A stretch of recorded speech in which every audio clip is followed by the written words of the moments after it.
Why bragging is the best thing you can do for yourself.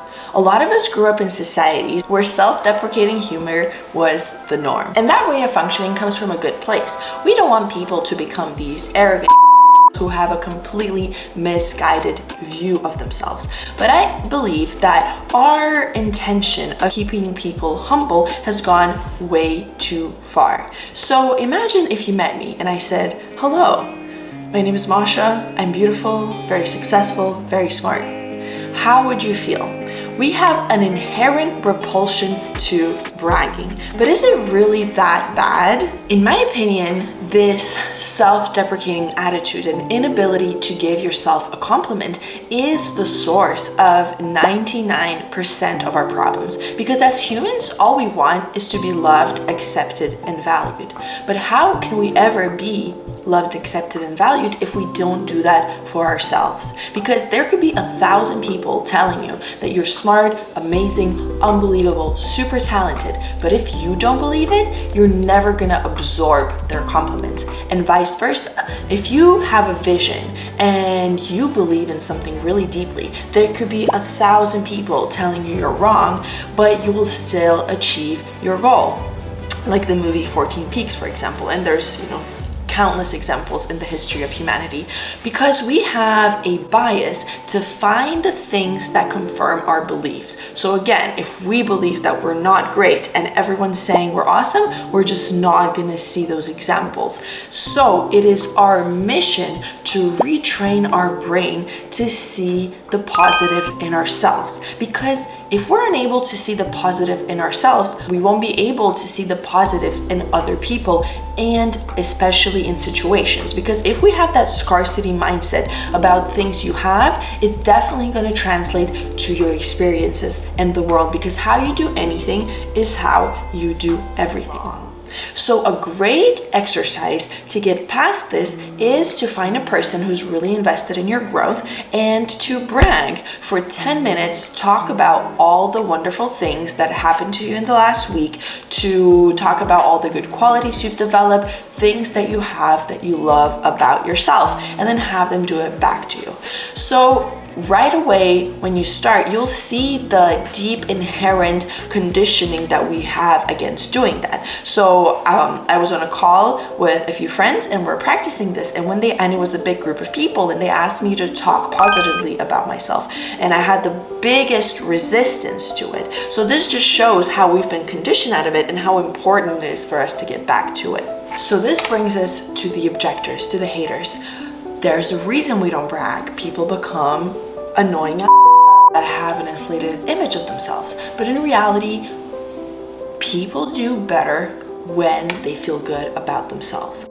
A lot of people who act out in these ways that are considered arrogant, in truth, don't really have a good positive image of themselves. They are very insecure, and so that is why they have to get attention or prove themselves in these ways that we don't like as a society. But in reality, if they had this deep core self-belief, they would be humble and they would connect with other people. We can look at this from the perspective of children. If all you do is criticize your child and tell them how they're not doing well in hopes that they will improve, then how is that ever going to result in something positive? Kids do better when they believe in themselves. I'm going to link a video below of this coach who analyzed how he talked to children completely affected the performance.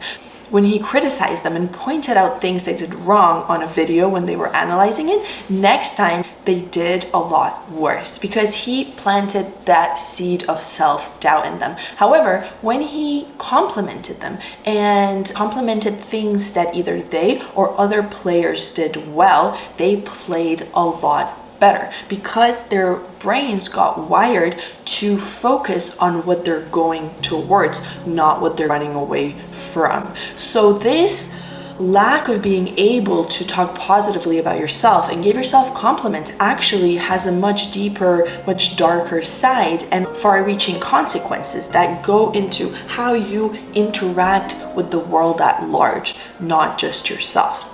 So another great exercise to do is to not just brag to a friend, but to tell them a story of where you think you shined and have them compliment you back. So other people are usually much more able to see your good sides without this bias of not complimenting you. So for example, you can speak to a situation where you did well and have your friend say it back to you. And then another great way is to send out a text to 5 to 10 friends, and it can be your mom too, it's fine. We want someone positively biased, and just say, hey, I'm trying to get a more realistic self-image, and I would love it if you can send me a paragraph of why you think I'm cool or why you like being my friend. And a lot of people read this and they're like, wow, I never saw myself that way. And this is the whole point of bragging, is being extreme in your self-positivity to bring this skewed image that usually for most people is skewed on the negative side and bring it into reality. And also, I think I would always choose someone who's overly confident than someone who's underly confident, and have been both. This is definitely much better for you and for others. Yeah, I think you're a little annoying, but at least you're interacting with the world, because when you're really, let's say, even self-abusive and self-loathing and you really don't think there's anything to love about you, you're really a drag to be around, because you're always siphoning energy from other people because you can't fulfill that energy in yourself. And the only way, not the only way, but one of the ways to do that and to really have endless energy and have a zest for life is to start the day being grateful to who you are, how you are, and why you're so freaking wonderful.